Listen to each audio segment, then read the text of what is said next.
You know, there's a lot of things happening in this world, and it's hard to fathom everything that's going on. There's some really horrible, horrible things that happen in this world. And if you haven't gone through some of these nightmares that you see on TV or online, you're probably like me. You might think about, well, what if, I was in that position or something like that happened? And it's something that we can't comprehend. And the kind of suffering that those people are going through. Because there is such an evil, despicable part that's in this world. We don't have to be of it, but we have to live amongst it. And that's a fact. And the one thing that I realize is that we all have our own form of suffering.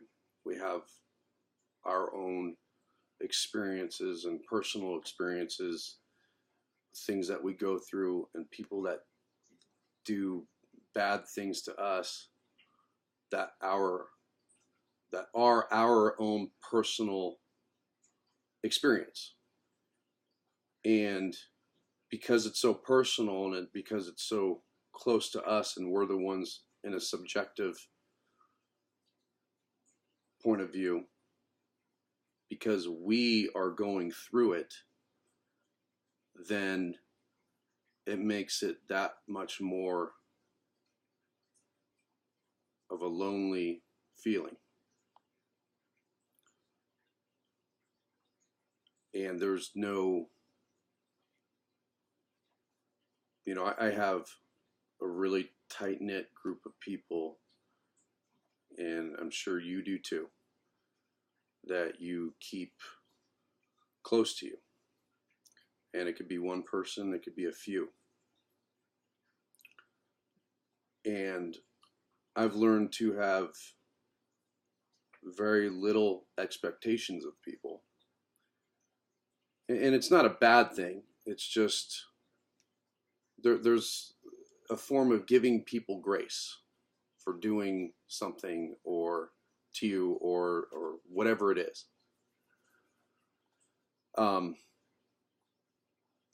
Because this is Roxy, by the way. Having a low expectation makes it easier to not get disappointed in people.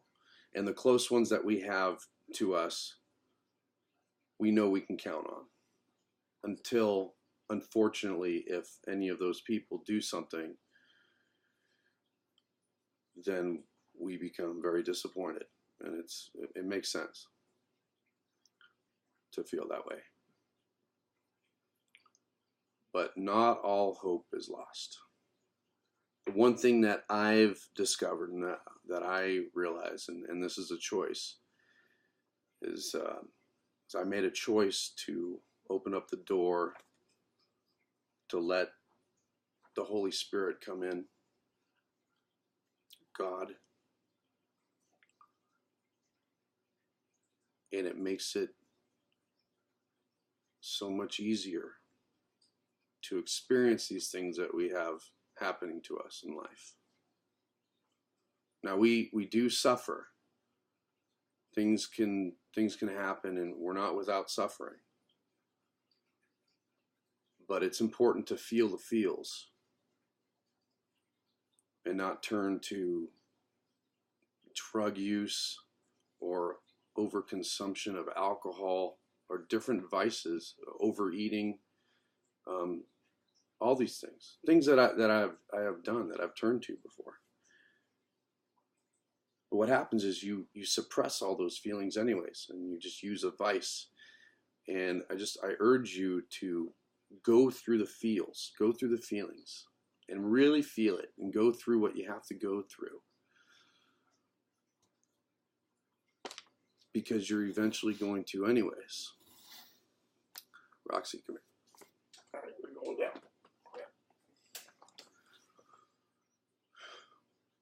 But when you put on the armor of the Holy Spirit, of God, there's something that happens. Because we are loved. And we are given grace.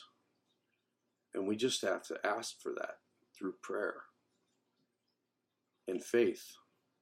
And, you know, if you're a Christian or a non-Christian or a non-believer or an atheist or an agnostic, but you consider yourself open-minded, I really urge you to really open your mind, open your hearts, and give it a chance. Just reach out and see what happens. You know, there's a famous quote out of the Bible, a Bible verse, not a quote, a Bible verse, Psalm 23. It's a famous verse. It's as I walk through the shadow of death or into a dark alley, you are at my side. Your rod and your staff give me courage. That's it. That's it. Life can be brutal, but it can also be so beautiful. So I just wanted to share that with you and the world tonight. God bless. Till next time.